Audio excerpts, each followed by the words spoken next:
Hi, La Marque. Welcome back to Community Conversations. My name is Agueda Jimenez. I'm the Communications Coordinator with the City of La Marque. And today we have Cecily Henderson, the Executive Director of the Resource and Crisis Center of Galveston County. Thank you so much for joining me today. I am glad to be here. Thank you for having me. Of course.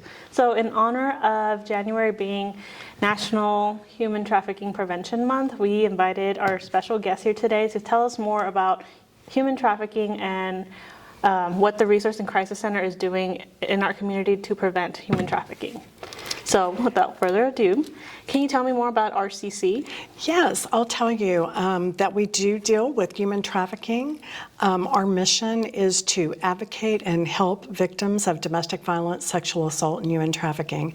So this month we're really focusing on educating our population in Galveston County as to what they may see if there's a human trafficking situation going on, and if they see something, to say something. We have a 55-bed shelter on the island. We work closely with La Marque Police Department and their Safe City initiative. And every police officer in the county knows if they have somebody that needs to come to our shelter, we always have a bed available for them. Wow, wonderful. Yep. Mm-hmm. In addition to that, we have 4 resale stores. We've got 2 on the island, a home store, and we've got a general clothing store on Broadway in Galveston, and we've got one in La Marque, and we also have one in League City. And those stores provide about $1.2 million to help keep our shelter doors open. That's and to help amazing. Us in our efforts. Wow. And so what is human trafficking? Okay, so there's a couple of different forms of human trafficking. We've got labor trafficking and then also sex trafficking. As defined by the CDC, sex trafficking is a type of human trafficking and is a form of modern-day slavery. It is a serious public health crisis that negatively affects the well-being of individuals, families, and communities. Human trafficking occurs when a trafficker exploits an individual with force, fraud, or coercion to make them perform commercial sex or work. And that is the definition from the CDC. Okay. And is that affecting our community? It is. It is.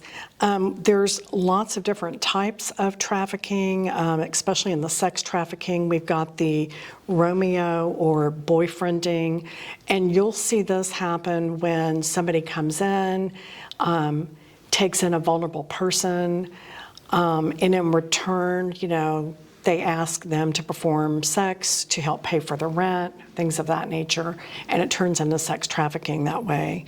And of course, you've got the online trolling, where we really have to educate our public about it because it's happening to adults and kids alike. And there's a growing statistic for boys. So we have to be aware of that. We have to educate the public about not meeting strangers online, being careful with your children, knowing who they're talking to online. We just recovered a teenager last week that was exploited online by an older person. So it's very, very important to know what your kiddos are up to. Other things that these traffickers will do is exploit addictions. So once again, they're looking for a vulnerable population. They're going to go out there. If you're not addicted to drugs, they can also get you addicted to drugs. And once they swipe you and get you into their trafficking ring, it's very hard to break free. And so they will often give people drugs so that the victims will need more and more drugs, and they stay with the trafficker for that reason. And then we've got the child trafficking, which is on the rise. What we're finding with child trafficking is globally, child trafficking is about 14% of it is familial, where a family member brings the child into trafficking. That's on the global scale. When you come to Texas and we look at child sex trafficking, we're finding that 40% of the trafficking cases are from family members. And we're also finding that maybe these family members are addicted to drugs They have all these vulnerabilities, and they do things that they wouldn't normally do. It could be a family friend, it could be a distant relative. So we always have to be careful with who we're putting our kiddos with. Another type of sex trafficking is the CEO pimping, and you'll hear this a lot in California, but it happens in Texas. But I'll give an example of this. Hey, they may post an ad, they've got a movie coming up and they're looking for extras, and people will apply for this job, and they may have to travel across country to get there. And once they're there, they're isolated from family and friends. And at that point, they realize that there's really not a job there, and they're in the clutches of a trafficker, and they may not ever get away from that trafficker again. And these traffickers will move people around so frequently that it's very hard for authorities to catch up with them. And then, of course, we have gangs. And what they do is they will initiate a woman into a gang by performing sex acts, and it often continues after that. So for money. Survival sex is the poor people at the bus station or the runaways that feel like they don't have anywhere else to go. They're so vulnerable. And let me tell you what, the pimps are hanging out there, and they can pick off a vulnerable person, and they will pretend to be everything that this person needs. I can give you some food, shelter, I'll take care of you. And next thing you know, they're in the sex trade, and they get their phone taken away from them. They're not allowed to contact family. And then finally, we've got exploitation of disabilities. That's a big one. Once again, it's a common theme. It's vulnerable people. These bad actors know how to home in on vulnerable people. So somebody with a disability, they may not be able to think as clearly as somebody else, or maybe their decision making is not as good as somebody if there's a cognitive dysfunction going on. And so it's easy for the traffickers to take them and even take their Social Security checks while they're trafficking them. Wow. So that's the different types of trafficking that we have. And then, of course, we have the labor market, too, where people are brought in and promised these great jobs. And they may come from other countries. And once they get here, they may not get paid at all. They're away from their country, they're away from their family, and so it's a vulnerable individual. Yes. And how often is this happening? It is happening all the time, every day. I'll give you some statistics that I've gone through. From a global perspective, there's 35 million victims sex trafficked every day worldwide.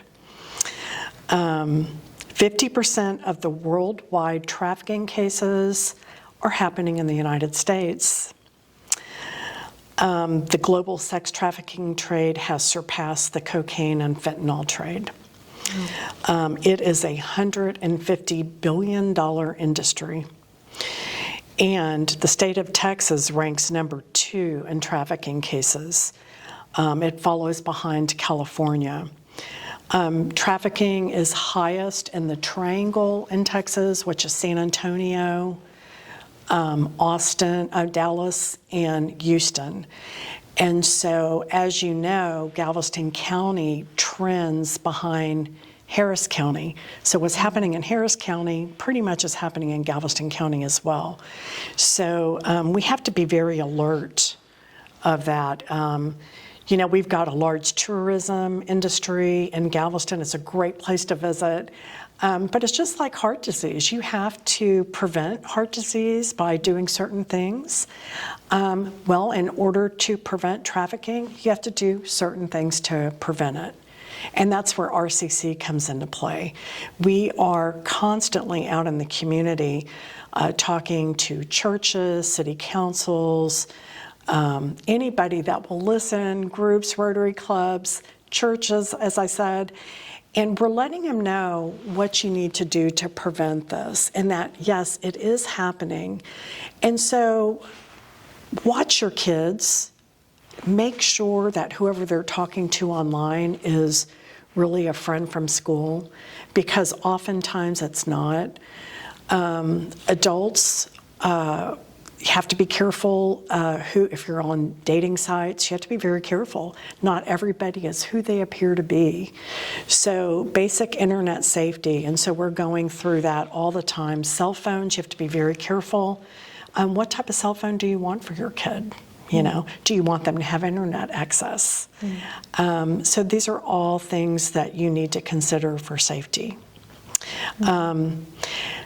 So some of the things that's happening is that you'll see a large number of, well, I say massage parlors is what they're called.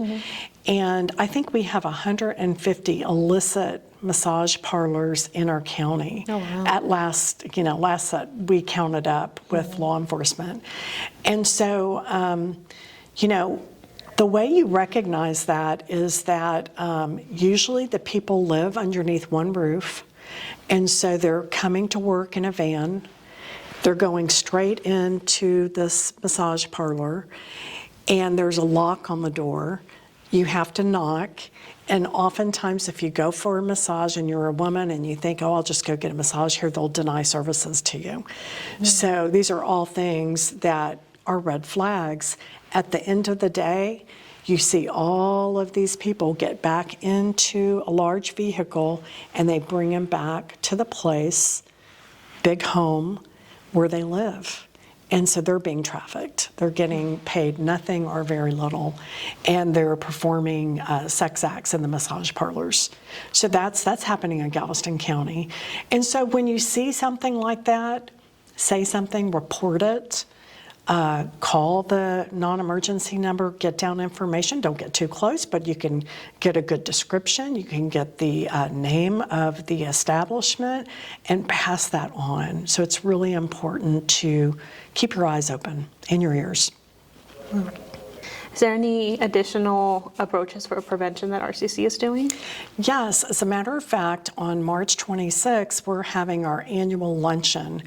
And what we've moved from, instead of doing a big gala in the evenings, we've moved it to lunches where people can come and listen to an educational speech by usually a survivor. This year we have Dr. Tonya Stafford coming. She was a victim of trafficking from Dallas when she was a child.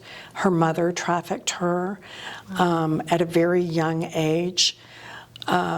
She ended up living with her abuser or trafficker, and from age 5 all the way up to age 13, she even was pregnant by the trafficker, went to the hospital, and nobody even asked any questions when she delivered a baby at age 13. Wow. So now this was some time back, people weren't really talking about it. She's going to talk about human trafficking and her experience. And she's also one of the L'Oreal candidates of the year. She's in the process of writing a book, and she's also a board member of Texas Association Against Sexual Assault. So, if you all want to support us, please reach out to us to buy a ticket or sponsor a table for our luncheon on March 26th at 11:30 in Galveston. You can reach out to RCC. Additionally, last week we had our human trafficking panel. We had Providence Outreach Ministries there. They typically go into the clubs and the strip joints. They're just present there. Pretty much everybody knows them, but they'll give them whatever they may need to stay safe. And we also had Unbound, who primarily works with youth. And then we had our outreach person give her perspective on human trafficking. So it was very educational. I think we had close to 40 people there.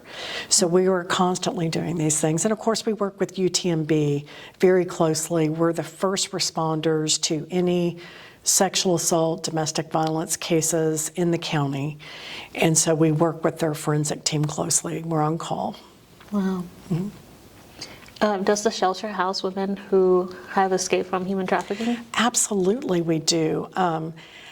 We have a 55-bed shelter, and that is part of our mission. So we have a very secure shelter. I think Chief Aragon calls it Fort Knox.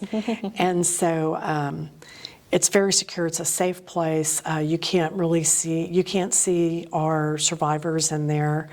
It's a remodeled church and school. Okay. So, yes. School, do you have children who are part of the shelter? Yes. Wow. So Okay. about 40% of the survivors that we serve are children coming in with their mom. So you know if the mom or dad has been a victim of domestic violence, sexual assault, or human trafficking, good chances the kid has been touched by it as well.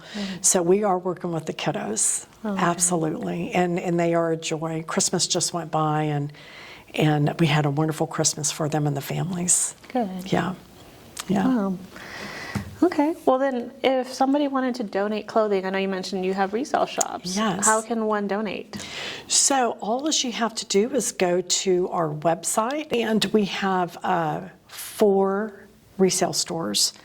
And I just encourage you, there's phone numbers for them. Pick up the phone and find out when is a good time to make your drop-off. And we have 2 locations in Galveston. We even pick up if you have furniture donations or large donations. And we've got another one off 518 in League City, close to Highway 3. And please donate. You can volunteer. And you can attend our annual luncheon. Wonderful. Yeah. Okay. So sounds good. Thank you so much for joining me today. You're so welcome. Thank you for having me. Of course.